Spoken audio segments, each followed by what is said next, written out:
Hello, everybody. My name is Dillard, coming back at you with another podcast. This is podcast number 23, and today I am here with a good friend of mine, Mr. Julian. Do you want to go ahead and introduce yourself and tell us who you are?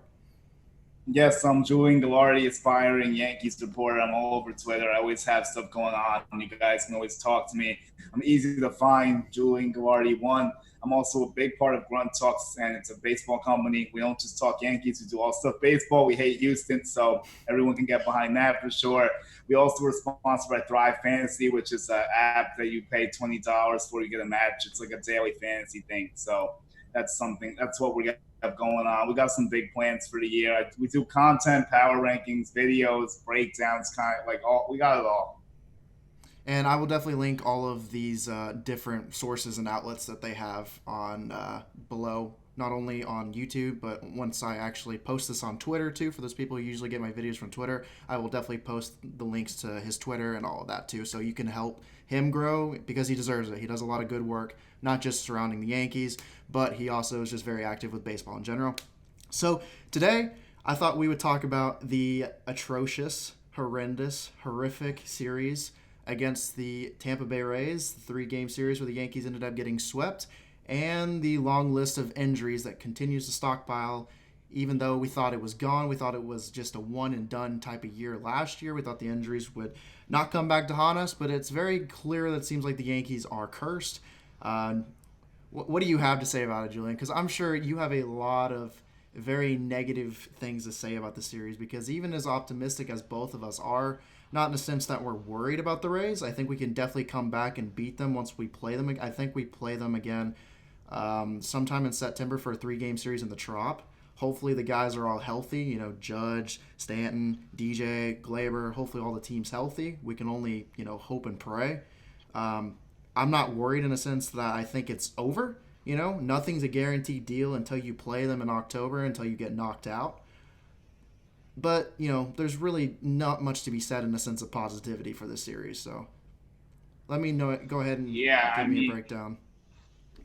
yeah, I agree with a lot of the stuff you said. Before the season started, I was worried about Tampa Bay like being a thorn in our side, especially in the 60-game season, because as I pointed out a couple times, remember last year when Gio Urshela hit that walk off? That was like 50 games into the season, and Tampa Bay was in first place. So like I did see this as a possibility with them being close with us for this stretch. We've seen what they can do. Like we've talked about, Brandon Lau is absolutely incredible. I think most people are starting to realize how good he really is. Meadows is a thorn in our side. That bullpen with Castillo, Rowe, and Anderson, even without a lot of their guys, it's still lights out. And Chirinos is getting Tommy John as well. But the Yankees' offense without the big three was hapless against that pitching staff. That's really what it was. No Judge, no DJ, no Stanton. There's only so much you can do. And Luke Voigt's been on a tear. Shell's been good. Torres has really struggled. Sanchez is so up and down. It's crazy at this point. And we get the news about Paxton. It's a flexor, but I'm not optimistic he returns this year. I just don't really see a path for him to be back. It's not looking good right now. Yeah, you can definitely say that again. It's like another, like I said, it's like another repeat of last year. It's like a broken record. It's like, when is this going to end? I So can't believe it, man. right Like the now, injuries. I copied everything. I put everything on a notepad for the injuries that are going on right now. So first off, we had Gleyber Torres. Says timeline to return from a strained hamstring Yep, is two for to it. three weeks. Running down the first baseline. Don't know what that was about. James Paxton And the underwent an quad, too, MRI. that we didn't know about. Yes, that too. And then James Nope. Paxton, he 23 years old. mm, Paxton underwent an MRI. Imaging revealed a grade one strain of the left forearm flexor. No Tommy John, luckily. But I have no idea when he's going to be back. They haven't said anything about him being back in a terms of like a timetable. We already know Canley's out for the season. We knew So Severino's what already out happened for the with season. Paxton? The thing is, I'm worried about Paxton. Yeah.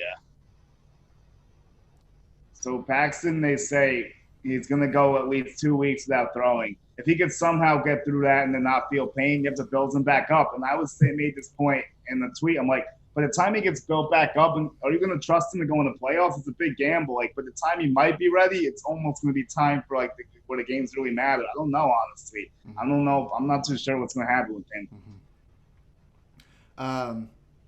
Which those are very, very realistic, like, concerns that you have for Paxton, especially with his velocity not being back to where it was last year. Because Paxton is one of those guys that he needs time to build up his momentum.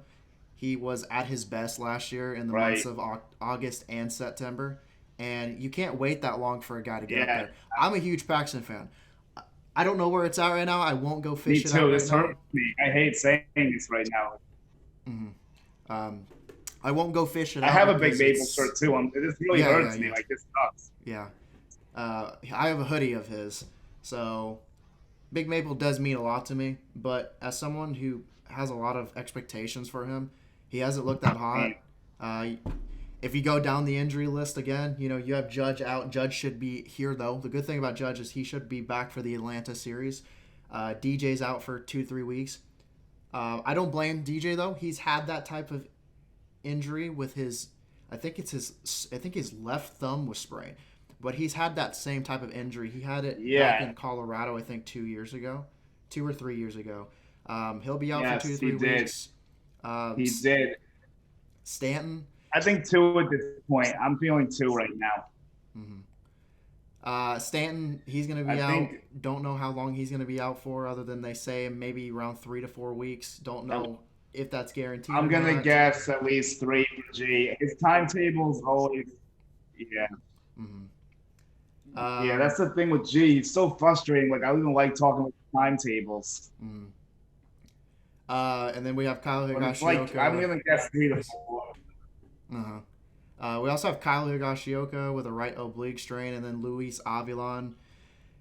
It's a nonstop process, nonstop struggle for not just the Yankees, but Yankees fans dealing with the injuries. It's just back to back to back to back. And it's like, I've said this so many times on Twitter.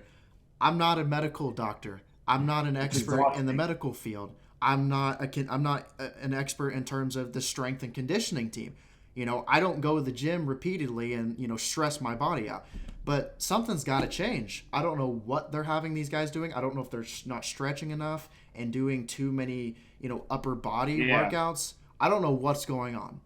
And, like I said, I'm not a medical doctor. I'm not going to claim that I'm the Twitter doctor of the Yankees and claim that I know everything, from oblique strains to hamstring injuries to whatever it is. But something's got to change, because this is ridiculous. This has gone long on enough. You would have thought from last year's, nightmare, they would have changed something. They would have done something in a sense of changing how whether they're not stretching enough, whether they do more, lower body exercises to upper body, if they, kind of stray away from so many upper body exercises. You would have thought they would have changed the way that they do things.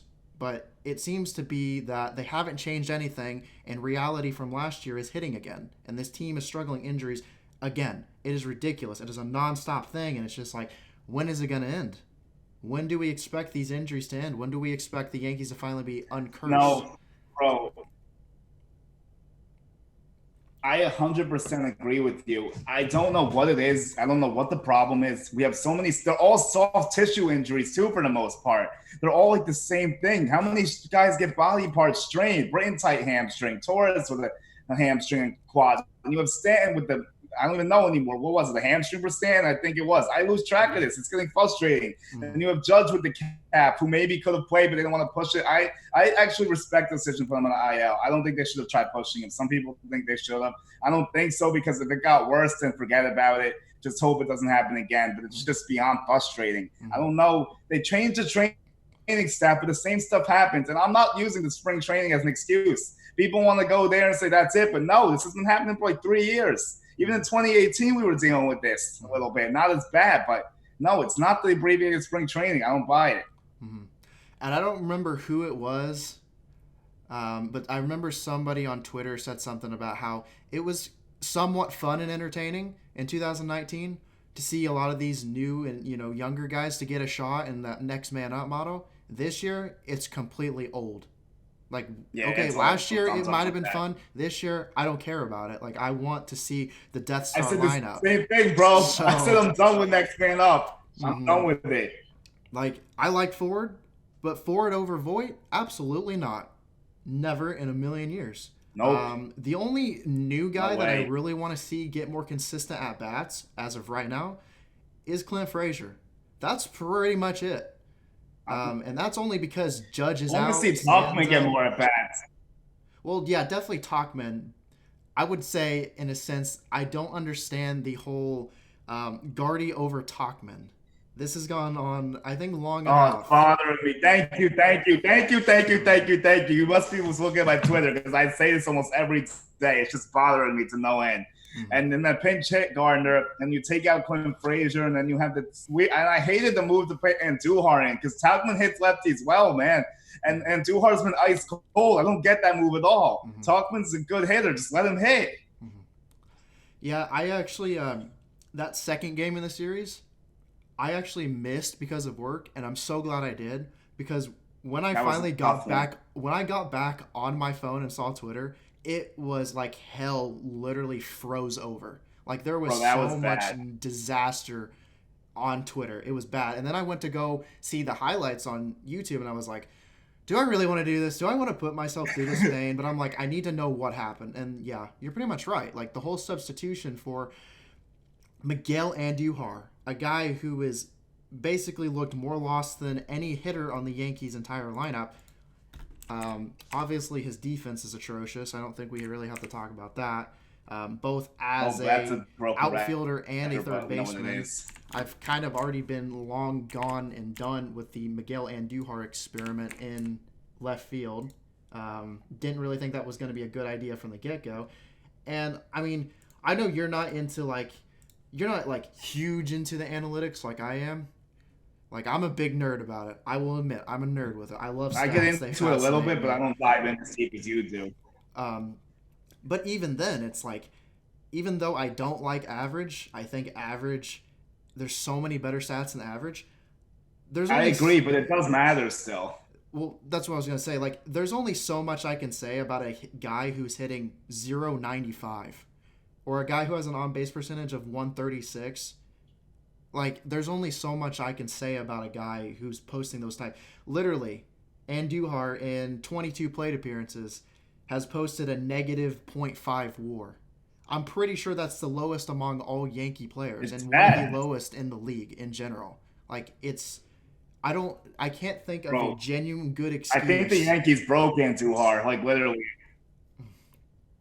And I think No, the bad thing about Andujar doing what he's doing right now, and a lot of people I know have said that he needs more reps. He needs to get more, times up at the plate. He needs to get more yeah, reps.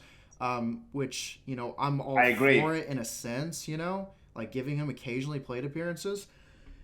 But at the same time, I think this is just proving a lot of analytical people's like thought process in the sense that in 2018, Andujar greatly outperformed pretty much every stat in the majors. Like, I WOBA saw and that. WRC plus I and know that WAR much. and Like I know the number. I heard he beat up on bad teams too, and like he struggled against the elite teams. I also saw that. I mean, it's starting to make sense. Unfortunately, I still think the kid can hit, but like you said, there's no reps for him, and this like the pandemic hurts him because there's no minor league plays for him to get the at bats. He can't. He's just getting an alternate training site. I Mhm. feel bad for the kid because like he did a good job. He didn't have a clear role, and he was trying to learn the outfield. He was working hard. It just wasn't happening, unfortunately. Like Mhm. I understood why they wanted to try it because Gio man down third base, and you can't take Gio off third base. And Stanton is a walking injury, so he has to be the DH. So where does that leave Mhm. Andujar? Mhm. And that's like the thing I was talking about. Like he completely outperformed his peripherals last year because, like, for example, like in 2018, let's see, he had an expected batting average of 279, expected slugging of 447, expected WOBA of 330. And then I go to like Fangraphs and he had like a 361 WOBA. Like that's a full like 0.29 points. Like that's a pretty significant margin. And then the slugging, like a Yeah, I actually 527 know a slugging. little bit. I know it's a big deal. Yeah, like 2018, like he had a 527 slugging. And then I go to Statcast and his expected slugging was a 447. Like that is a massive jump. Like that is Yeah, exponentially a massive jump. I Like that guess is he a got a lot of noticeable good breaks. I difference. guess So he must have got a lot of good breaks, and I guess he has some balls he didn't square up, ends up being hits. I'm guessing, I'm guessing that's what happened to make all this stuff happen. But it mm, is wild. I didn't realize how off they really were. I didn't take mm, that deep a look at it. But what do you think his trade value is at this point? it's bad. Nobody's gonna trade for him, like outright, and it's the bad thing. I think I don't know if Andujar's. I don't know if he'll ever come back to that 2018 era where he just outperformed his stats, and that's a bad thing, because if he's not going to get back up to that level, his value isn't going to be that high, and I guarantee nobody. I mean, there might be someone, because at the end of the day, the Pirates did trade Chris Archer for Tyler Glasnow and Austin Meadows. So there's always a slight possibility that a really dumb, idiotic trade comes out again like that. But as I of could right see it now, happening because yeah. Andujar has no spot on this team moving forward. Even if you fast forward to next year, let's say they get rid of Gardner, Talkman should still be playing. I hope Talkman's the starter next year. I really do. Mm-hmm. So that's another discussion we'll have soon. And then there's Frazier. What do you think is going to happen with him? Do you think he could be going too, or do you think he's going to stay? How do you feel about? I know you like him. Yeah, I do. I'm in the sense of defense, he's atrocious. But He's getting better though. yeah, that's the silver lining with Frazier is we already knew he could hit last year. You know, we've known he could hit for a while, but his defense, he has yet to make and butcher a bad play. Like he's made all the routine plays that he needs to make, and that's a good step moving forward, especially for his value. Because then if you want to trade him for a starter, and I don't think anyone on Yankees Twitter, anyone who's a Yankee fan, is going to deny the fact that the Yankees still need starting pitching. Cole cannot take this team to the promised land. So here's my deal. And I talked to several people like Frankie. You know Frankie, he's a huge Clint Frazier fan. He's probably the biggest Frazier fan I know on Twitter. And I talked to Frankie a little bit about this a few weeks ago. And I was like, Clint Frazier, he either needs to play and be a DH and switch occasionally with Stanton when Stanton comes back, and especially if Judge isn't going to play every day. He's going to have off days as well. So if Frazier proves that he can play defense on a consistent level, occasionally when Judge is out, have Frazier fill up that void, for right field. Because especially we know his bat is good. And then if he proves that he can play defense consecutively and consistently without butchering routine plays, you might as well give him more opportunities out in the field to improve his defense. I agree with you. But I guess the last thing I would touch on it is he's got to play more consistently, because right now Frazier's value is at an all-time high right now. He needs to play and continue raising his value and continue contributing to this team, or you need to trade him straight up because his value is so high for starting pitching. That's what you need to do. I agree. Me and Bobby have talked about this as well. I think someone's going to take Andujar, bro. I think the Yankees might find a way, honestly, because he has no spot on this team. I just don't understand. If you keep him, it's only going to get worse. Like, you got to get almost – there's no way to, fix his value this quickly, I don't think. That's the problem. And then Frazier is very interesting because I think he's a major league player for sure. His outfield work is the only thing holding him back. We all know he can swing the bat. I'm on both sides. Like, I wouldn't mind keeping him or trading him if it gets us that good starting pitcher that we need, because you look at Cole, Tanaka, Monty's now our third starter. That's a big ask for Monty too. And then Hap, we know how bad he is. We can't depend on Hap. And then the fifth, maybe Clark Schmidt gets called up. I'm hoping it happens, but it still looks like it's doubtful at this point. I think they should DFA Cesar Holzer just to put the spot for Schmidt, honestly. But that's my take on the whole situation. But what trade did you propose? Where are you sending Frazier to? I'm actually curious. I don't know if it would ever happen, but I have a dream that one day I see Mike Clevenger in pinstripes, because I really like Mike Clevenger. I love Clevenger. He has a lot of potential. I would honestly trade for anyone pretty much that's a starting pitcher in the Cleveland rotation as it is. I would take Plesac too. What would you get for Plesac? I don't know. I would really have to think about that, because I know a lot more about Clevenger and Shane Bieber in a sense of their value and what you'd be willing to, what you'd have to give up to get them. But for Plesac, I'm not really too sure. I know that I'd be willing to. He's a young guy. He's 24, 25. I can tell you that here's the thing, and this is the really unfortunate part of if there was a trade to happen, the Indians are not going to give up a guy like Zach Plesac or a guy like Mike Clevenger for just Clint Frazier. It's not happening. No, You're hell no. gonna That's have not going to happen. you're gonna have to give up quite a bit of the farm. I wouldn't be surprised if the Indians go up and say, "I want Gleyber Torres," and I feel like or not the Indians, sorry, like the Tigers did whenever the Yankees were thinking about trading for Matthew Boyd. Right. That was so ridiculous. Look how bad he's doing now. Yeah, they were like, "We want Gleyber Torres," and we're just like, absolutely not. That's not going to happen. Right, that's and then not realistic. that was so bad. The Tigers are so lost. That just signifies how lost they are to even ask for that. Like Matt Boyd is nothing special. He's okay. Even with the analytics, you'll admit Boyd is really not that good. One thing I will say that's good about Boyd. I know a lot of people don't like him. I have no problem with him. I think he's funny. I have a lot of good conversation with him. But the Greg Bird resurgence bandwagon. Oh, yeah, he's a little out there. He's actually a huge supporter of Boyd. And I will say, if he watches this podcast, I will say the one thing that Boyd does have is his strikeout rate is very high. That's it. He strikes people out, but he gives them a million homers. So, yeah, his FIP isn't good. His xFIP isn't great. I think his Sierra is... I think it's not. No, it hasn't been that great, especially of this year. Yeah, that's pretty much the only thing I'm giving Boyd moving forward right now is his high strikeout rate. Like, that's pretty much all I can say that's consistent with him is striking out batters. I hear you, man. So, if we were to go down that route, I think they'd ask for Florio, maybe Schmidt, Garcia would be in play. Maybe even both Andujar and Frazier. Who knows? They could ask for a lot for any of those players. Also, do you think there's any chance we end up getting Lindor? You think that's a pipe dream? Not now, but like I'm just curious on your take. I don't know, but I did notice that someone on MLB Network, I don't know who it was, but they said that they would trade Andujar and Gleyber for literally not even a full year of service time from Lindor, and I'm like, are you kidding me? Well, no, Lindor has another year. He's not a free agent at the end of this season. He has 1.5. Still. Like, if you want to trade, I'm not giving up Gleyber for him. If you want to trade me Lindor for Andujar, give me Lindor. I will gladly take him. But no, not for Gleyber. No, we have too much service time on Gleyber. And Gleyber, I mean, I don't think this might be an unpopular opinion. I don't think Gleyber is because a lot of Yankees fans, a lot of people seem to think because of the high expectations that they were going to give him this year, he was going to be a superstar. I don't think Gleyber is going to be a superstar. He's not going to be a Tatis or a Juan Soto. No, he's not those guys. I said the same thing. Tatis is better than Gleyber Torres. It's not even close. It's not even close. I'll admit that as an unbiased fan here because he's never going to live up to that.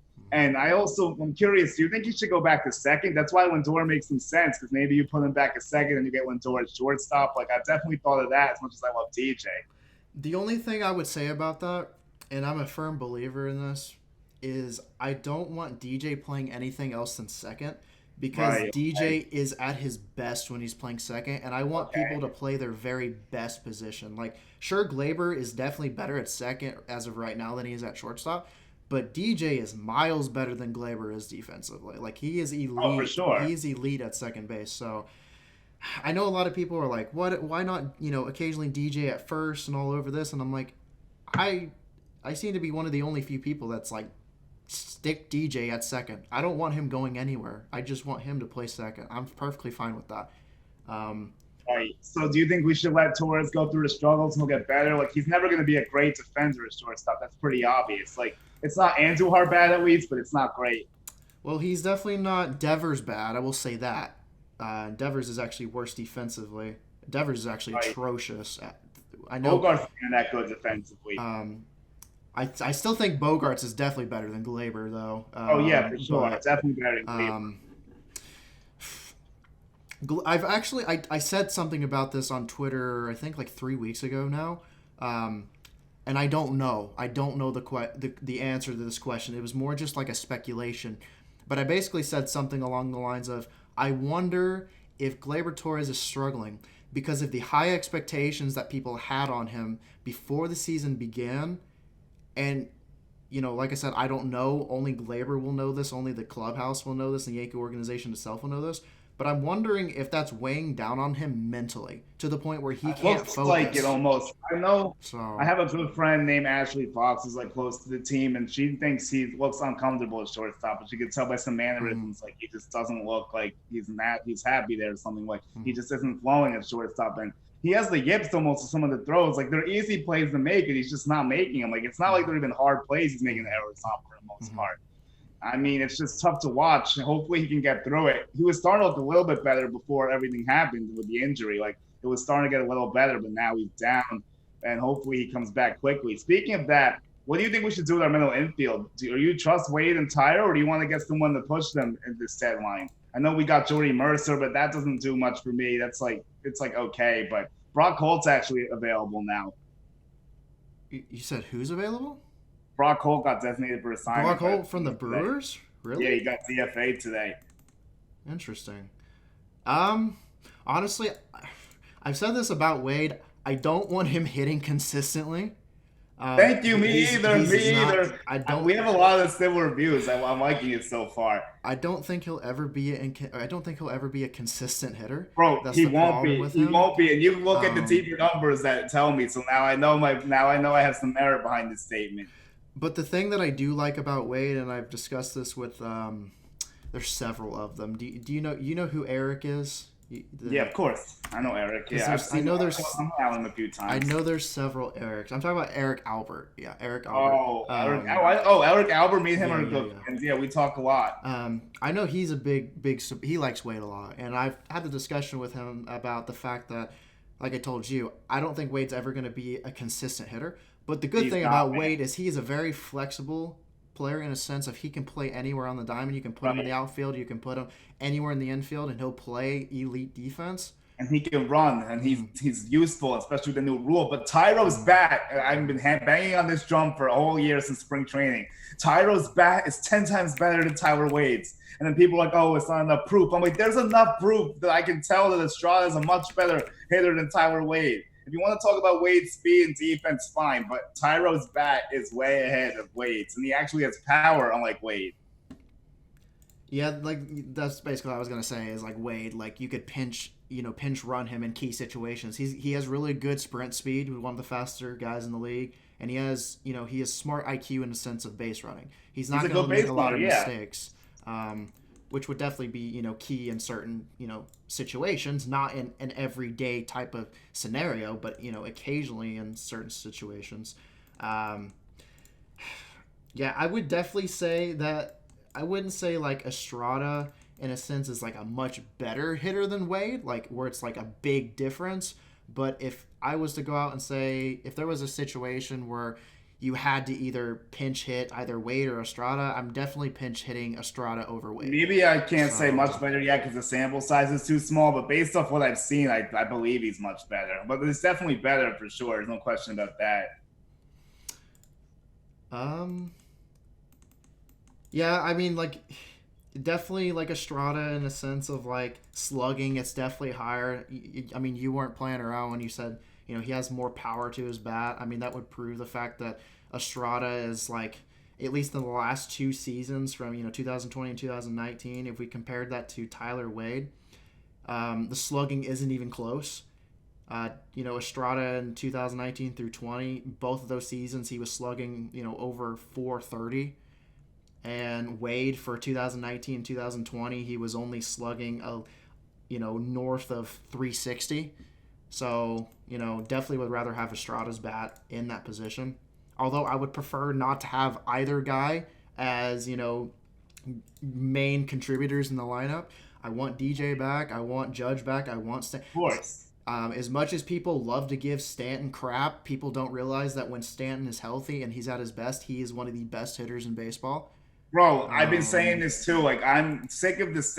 I'm just frustrated with Stan's injuries, but I don't take away from his ability on the field. He just can't stay healthy. But when he's playing, I don't dispute how good he is. I'm not one of those people that's like, oh, he strikes out too much. Like, it does suck that he does. But, like, look, even when he's not hitting well, I've said this a million times, his presence in the lineup just makes everyone else better. They see better pitches because he's in there. People don't want to give him credit for that. He also walks a decent amount. So even though the average isn't great, the on base isn't bad. I mean, he's very productive. The lineup misses him. There's no question. Yeah, I mean, even though it was a small sample size, I mean, he's been one of the best Yankees hitters this year, even with such a Mm. small sample size compared to the rest of the guys in the lineup. He's made an impact. So, I don't He know. started off on fire. He took it by storm and he slowed down a bit. I just hope he's back when we need him to, and then he can at least make it through the playoffs. That's all I want, at least. Like, Mm, it just sucks that we're stuck with his money and he can't stay healthy. Like, there's no way we're getting out of it. I love how people suggest to trade him. He's not going anywhere. We're stuck with him. There's no mm, way out of that contract. mm. I don't care what we do. Let me ask you a question real quick. All right, go ahead. Because I have seen this repeatedly on Twitter, and it irritates me because I'm a huge fan of the guy. Do you think, and do you want do you want Aaron Hicks in the lineup pretty much every day? Or do you think that he is a solid player? Because I see a lot of nonsense directed towards I'm a Hicks guy. I'm actually a Hicks guy. I'm on Team Hicks. I don't think he should be benched. People think he should be traded or like released. I'm just like, he only gets $10 million. I mean, he should play more too. And thank God, knock on wood, he's okay so far this year because we really need him to be. But he's a good player. I mean, people look at the average or like his average and they go, but this is the time I'm with you. I don't think his average really matters that much because he walks so much. I mean, he's productive. He plays defense. He hits for power when he's upright. And I love his follow through on the home runs, my favorite of the team. Like, there's no better feeling than a Hicks homer. Like, that homer last year, Game 5, Justin Verlander in the pole was like, and that game when we needed that big hit, that was like peak Hicks for me. And then he also had that big bomb of Corey Kluber too a few years back. Like, he comes up big at times. And that defensive play in Minnesota, I'm all for Aaron Hicks. I just wish he would stay healthy more. And that's the reason I ask you, because I actually had Kyle on the podcast like a week and a half ago, and I opened up a conversation about the possibility of, which it finally came true. I was so happy. I thought I was like, the Yankees listened to me. They heard my call for help. But yes, I said that. They had Voit finally leading off. And I tweeted you because I saw the video clip. Yeah. I tweeted you when that happened. I was so happy, and then Voit went out there and just, did exactly what I thought he was going to do as a leadoff hitter, and that's why I want him to receive more chances. But I also talked to Kyle about the opportunity of Hicks being the leadoff, because Hicks is going to get on base for you. I mean, he's walked 20.2% of the time this season, so he's really good at working out long counts. He's going to get on base for you. I like both of them in the leadoff, actually. I like the Voit. I was actually for the Voit leadoff idea a little bit. I think Hicks might be the more traditional in the sense he could run a little bit more, and like, it probably makes more sense because Voigt's been hitting for such power. I just don't want his chances wasted to drive in runs because he's been killing it with that. That's the only problem I have with batting Voit first. Yeah, and definitely he's been killing it. I mean, if I go to Fangraphs and look at every player in the league, doesn't matter what position they are, what league they are, division or whatever. Right now, at this current moment in time, Luke Voit is 4th in the league in OPS, and he is 2nd in the league for slugging. Can you guess? He's actually in the American League too. Can you guess who is above Luke Voit in slugging and is leading the league in OPS? Yes, it's going to be Brandon Lau. Yes, sir. Our nemesis. He's been absolutely crushing the ball. He's close. He has 9 homers now, I believe. He was player of the week. He was killing it at like 4 homers, 10 ribbies. He was getting close to 500 for a week. The dude's going off.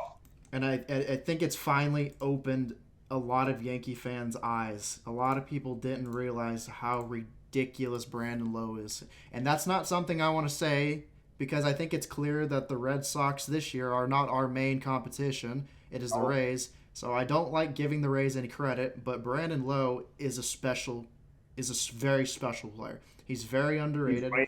He's great, I think we talked about it before the podcast. He just never got to show his true potential last year because he was injured for half a season. He only played, I think, 80. I'm checking right now. I have his page up. I can tell you. 82. Yeah, you got it. 82 and his games. floor is close to 2 right now already, which is off the charts. He has 24 RBIs, 25 runs. Dude's a machine right now. Honestly, like, he might be the all-star second baseman Romeo right now if we were looking honestly. Like, the Yankee fans are gonna hate that, but he's honestly been better. It's probably. true. But if it came down to voting, DJ would get the votes, obviously. As of this moment right now, and I would probably still say this by a long shot, even if DJ hadn't got injured and he, would have played every single game that we played so far. I don't think he'd even be close to the level that Brandon Lowe is producing right now. Brandon is on a tear this season. He's ridiculous. I'm looking at it too. He only has like 20-something less at bats, and there's no way he would make up those numbers. Even the only gap will be the average. That's it. Everything else, Brandon Lowe would smoke him in. Pretty much. And that's why I've always said this to so many people on Twitter and in my podcast, is that I don't think that you should look at average as a whole. You should look at every single number, and that will give you the best representation of how a player plays, what kind of player he is. I don't know. I think people should stop living in the past, stop just using average as a sole contributor, and try and use everything else. Try and educate yourself, and educate yourself to really expand your horizons and let you know who's actually the best players in the league, and not just be like, oh, well, this guy's the best player because he has a 300 average, but we're not looking at how much production he's doing in terms of slugging, because just because a guy has a 320 average doesn't mean he's better than a guy who has a 250 average, who has a significantly higher slugging. Yeah. No, I'm open to all that stuff. Like, I look at everything for the most part. Like, I'm not as deep into the analytics, but I'm like, well, I'm willing to learn more about it and stuff. I always look at it all, but I still think average matters a touch. But in terms of stuff like we just pointed out, like, you can't use that to say TJ's better than Brandon Lowe. Mm-hmm. And the same thing with Andujar and Luke Voit. I told people that I thought Voit was a better hitter than Andujar, and I got some slack for it because I looked at the on base. I'm like, Voit gets on a lot more. Andujar's average is basically his on base percentage. And to think that there were a good portion of people too on Yankees Twitter that wanted Ford starting over Voit. And I remember when I saw that huge... That was a weird thing. That was a weird thing, too. Like, I'm in favor of putting Ford in against righties because he destroys righties, but you can't take Voit out of the lineup at this point. No, absolutely not. Voit is... He's the MVP of the Yankees right now. He's probably like 4 or 5 times the player that Ford is in the sense of hitting. Like, seriously, I'm not even kidding about that. It's really not even close. That's why whenever that was going around on Twitter, I was dumbstruck. I was like, is this actually a debate? Like, are we serious? It's almost like trying to debate, like, is anyone better than Trout? Like, it doesn't make any sense when someone tries to debate someone's better than Trout. It's like, not even close. Like, Kyle jokes with the Aaron Judge team. Like, he's not serious about that. People took him serious for that. I was like, I know for sure. Me and Kyle talked about it on the podcast. I'm like, I told him too. I said, Kyle, listen. I said, listen, man, we butt heads with Pete Alonso because I like Pete Alonso. I like him too. We butt heads, but at the same same time, I can sit back and admit that we may have our differing opinions about, Pete Alonso, which, by the way, Judge is clearly better than Pete Alonso. I'm not saying Alonso's better. It's not even close. Yeah, of course. But I do know that Kyle jokes. He's a jokester. He likes to joke about it. That's what he does. It is what it is. I still love the guy, Yeah, he's a good friend of mine, too. I've met him once, actually. We're going to meet him more, but it's been cool. And Voigt's been better than Alonso this year by a wide margin, too. Yeah, I mean, you can... people aren't ready to have that conversation still. Yeah, I tweeted that the other day. I was like, if you want to, if you're one of those people that loves to have the Judge versus Alonso debate, you could technically, at this point, have the Voit versus Alonso debate because Voit is playing way better baseball. Yeah, and then I saw the thing when you compare the last 162, like he even has better numbers and a lot of stuff except the home runs and like the RBIs, I think maybe. But yeah, and then Kyle turned the joke. Now we have to talk about Ford against Alonso. And then at that point I'm like, all right. That's a little too far. Okay, well, I'm not going to stretch that argument. Yeah, like he was just messing around, but I was like, all right, I think we're good here. No, but no, yeah. Whenever he said something about Judge being better than Trout, I was like, yeah, this is a joke. I'm not gonna receive the bait. This is bait. This is clearly bait. I know. So many people took it, and I was like going along with it a little bit, like playing around. And someone was like, "Are you serious?" I was like, "Nah, all right. Like, look, we're having fun here." Because like some of the biggest Aaron Judge stans will still tell you that Trout is significantly better than Judge is. So it's like. Don't take the bait. Just let Kyle stir the pot. That's what he's good at. Just let him do it. I love it, but yeah, it's not even close. Even as a Yankees fan, like no, it's not comparable really at all. Alrighty, so I think we talked about quite a bit. I think I should probably ask you one more thing. Is there any like last minute thoughts you have or any hot takes to end the Yeah, well, episode there's a off? couple things I want to say. Like Gardner shouldn't be playing anymore. I think that's a hot take. Really, I want my lineup to be Talkman, Hmm. Frazier in right field, Hicks in center, Ford DH. I don't even care if it's righty or lefty at this point. Hmm. I just want that to happen. I also think I think Andujar's trapped, unfortunately, because they're going to need another infielder. But with the new injuries, I think they should consider bringing him back maybe before the deadline. But I don't know if that's going to happen. Hmm. Also, Gary Sanchez needs to wake up. I don't know what's wrong with him. It's like I know average doesn't mean everything, but his on base and his approaches that bats are terrible too. And then let me think for playoff teams, hot takes playoffs. I'll give you one maybe. I think the Orioles or Blue Jays will make the playoffs. The Blue Jays and the Orioles, or just No, no, one of no. them? One of the two will make the playoffs. I think. Huh. I was thinking if there's a It might hot not be take to that be hot, but I made. think it's realistic. Okay, I don't think it's gonna. I don't think it's gonna be a hot take. I think it's more gonna be like a sense of I think the team is really underrated and people don't realize how underrated they are. I know they're 13 and 14 right now, but they've been winning a lot of games lately. But I still have a lot of faith in the Diamondbacks. I think they're a Okay. very a very underlooked team that a lot of people don't give credit to, especially with Ketel Marte. Ketel Marte is ridiculous, Yeah, and I know. I like the D-backs too. I also think that I'll back you up on this. I think the D-backs will finish better than the Rockies, and the Rockies won't be a playoff team. You know what's funny about the Rockies? This is the last thing I will say because I'm actually supposed to have a conversation with somebody on a podcast here soon. But we're supposed to talk about Chapman versus Arenado because that seems to be a big debate.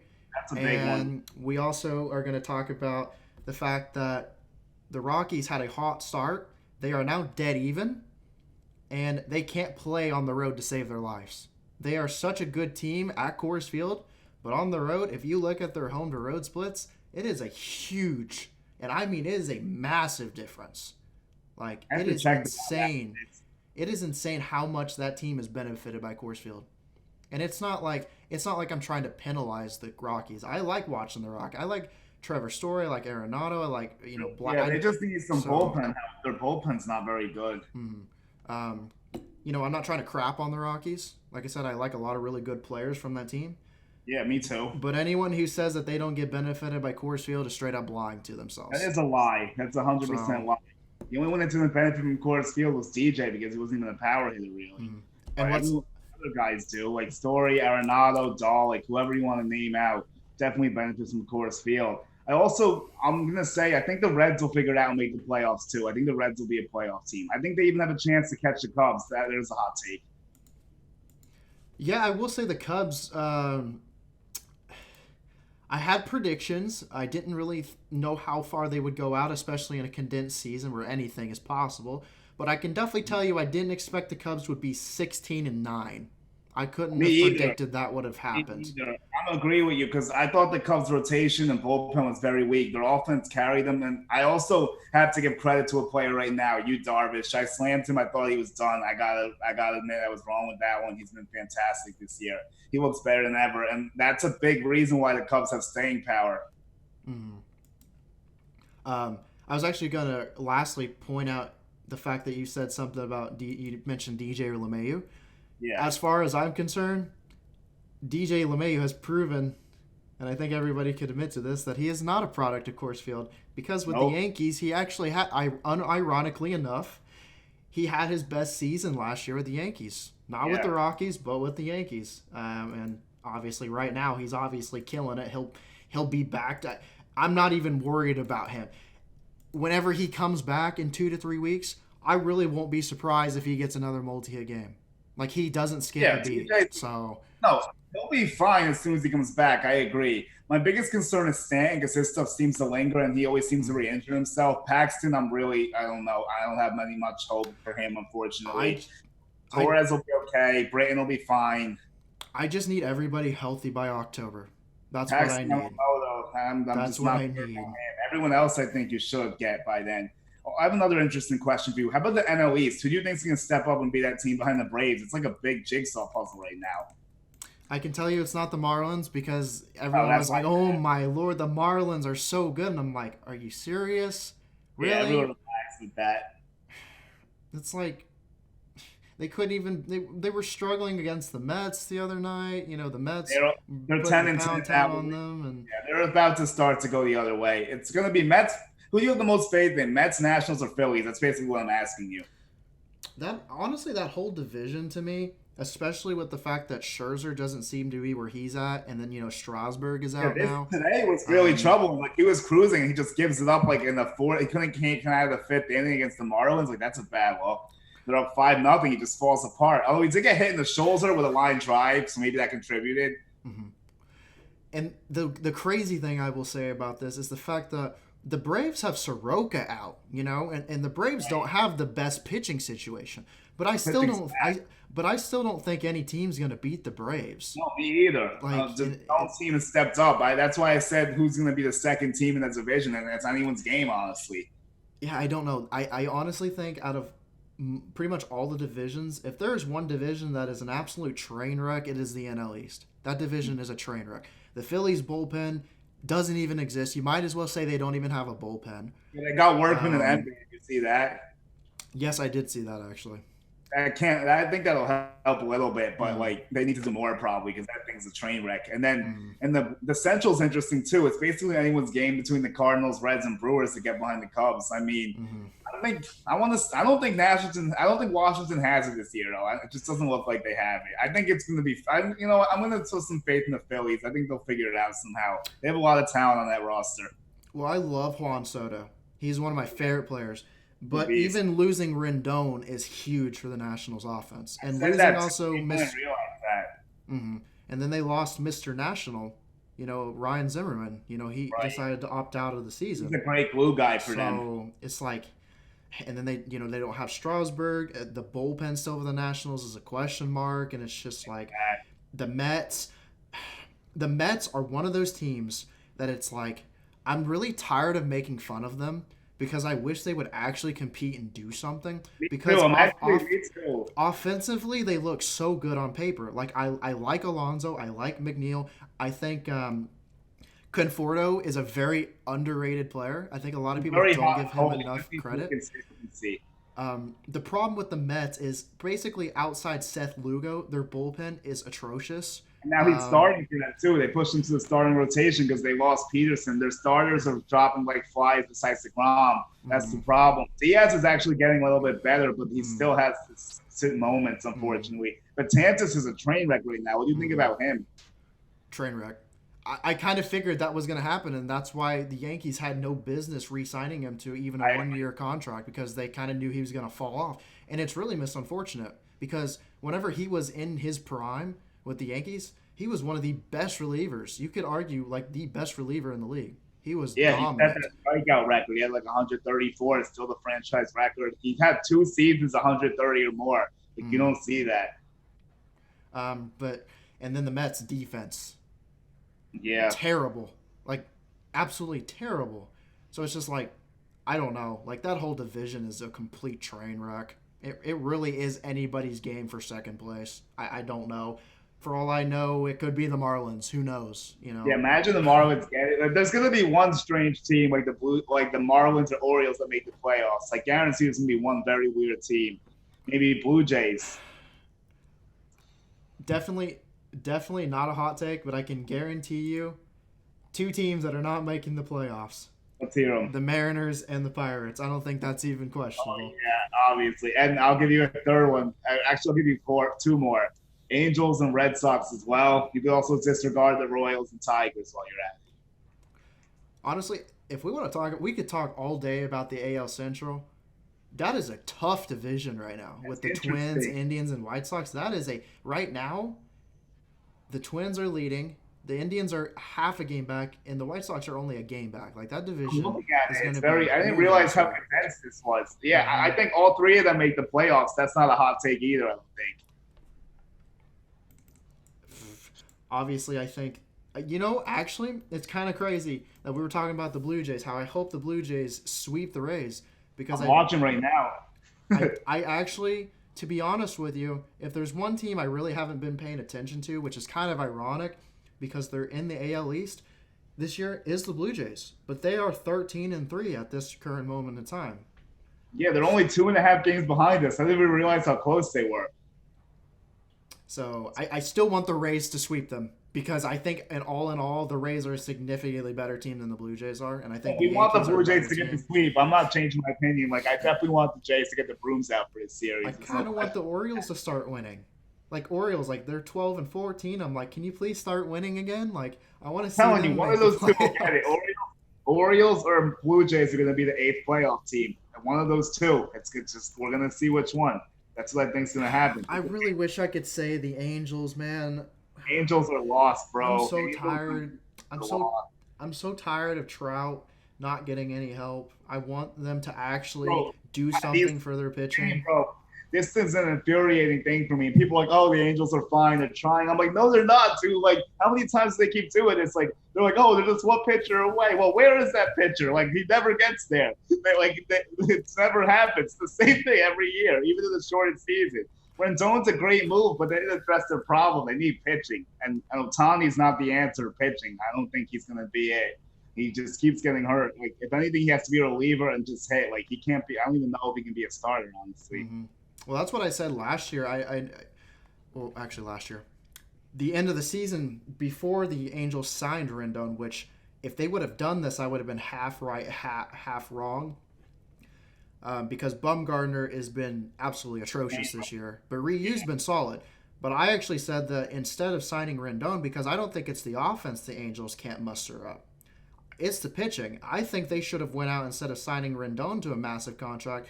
They could have got both Bumgarner and Ryu for maybe the same. I thought about that too. I really thought the Angels.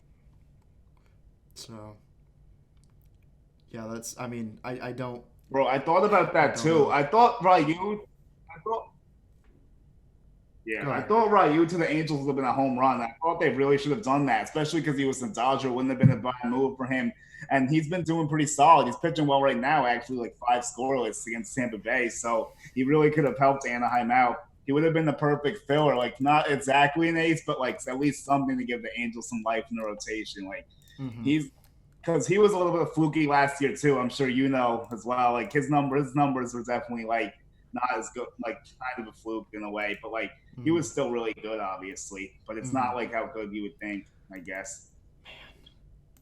I kind of off topic and random, but I was kind of just like looking through like all the starters in the league who lead in WAR, and Shane Bieber is leading by 1.8. The closest guy to him is Sonny Gray with 1.3.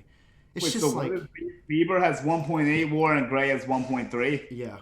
What does Garrett Cole have? Garrett Cole. I should know this. Me as a Yankees fan, I'm also curious. I need your take on Lancelin to the Yankees. Garrett Cole is 0.8 WAR right now. Okay, he'll get better. I'm not worried about that so much. I need your take on this before we go. Maybe the last question. Would you want Lancelin back in the Yankees? I honestly would not mind trading for him again because he is having literally the best season of his entire career. He is ridiculous right now. I don't usually like going off ERA. I think there's a lot of other stats that are better in actually showing you how well a pitcher is performing.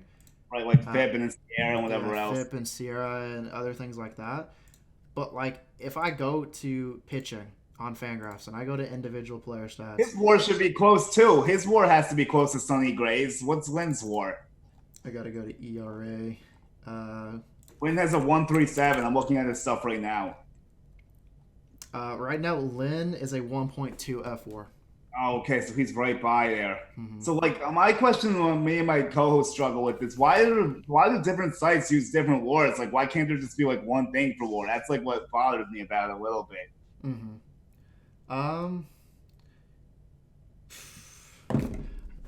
I don't know exactly. His FIP is 3.27, Lancelin, and his strikeouts per 9. Well, I have the Ks per 9. Why is it not showing? Oh, his Ks per 9 are 9.6. The crazy one, Zach. Oh my God. His whip is 0.8. That's really impressive. Mm-hmm. But yeah, this is definitely the best year he's had. And last year was really good too. So it's been like, it's not just this year we're talking about. Like Lancelin was probably top 10 last year, I would guess. Yeah, but just to wrap it all up, I would definitely trade for Lynn. I don't know what. I've kind of speculated on that. I would love to have Lynn, and I would love to have Mike Clevenger.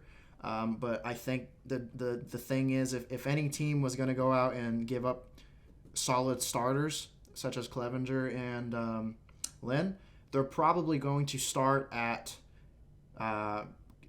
probably include Clint Frazier somewhere in there with Clark Schmidt. That's what And I heard. I think so, Batman said that too. The Lancelin trade, it would start with Andujar and Schmidt or like Frazier. I think it said Andujar and Schmidt for Lancelin. That'd be a tough pill to swallow because Schmidt's really good. You have to try to maybe, but if you replace Schmidt with Garcia or maybe throw in Florio, I would totally do that. I don't know if I would give him Schmidt, but I really want Lancelin back. People dismiss him because like he wasn't that good, but he wasn't that bad with us either. Like it was a small sample size. I even pointed this out. His FIP was 2 runs lower than his ERA with us, and then they threw him in that situation against the Red Sox. He had no business pitching with the bases loaded out of the bullpen. That was Chad Green's spot. I don't. Another thing with Boone and his pitching managers, like I don't know how Green's going to pitch this week. I'm so frustrated with like how he manages the pitchers, like when they need to pitch. Like I just don't understand. Alrighty. Well, I think we covered a good amount of topics today. Definitely a very productive podcast. I definitely probably plan on having you on here again in the near future for sure. I know you probably won't be complaining about it. Honestly, you could probably just ask me anytime and I'd let you on. I'm all about letting any guest on here. Have several guests, actually 3 different sets of guests that I'm supposed to do podcasts with this next week. So I'm all up 1-0. I mean, the Blue Jays 1-0. nice.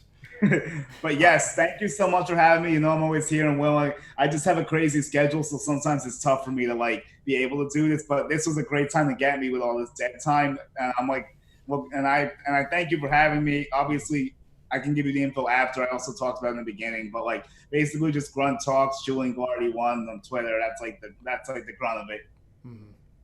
Alrighty. Well, other than that, is there anything else you want to say before we go ahead and conclude this podcast? Yeah, I'm gonna share the stuff. Like once you put it out, let me know, and like I'll share it with everyone. Hopefully, get some good views on it, and we'll help each other out. Alrighty. Sounds good.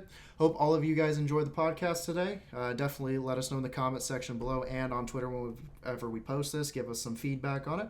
And this has been me and Julian. Seeing you guys later. Have a wonderful rest of your night, guys.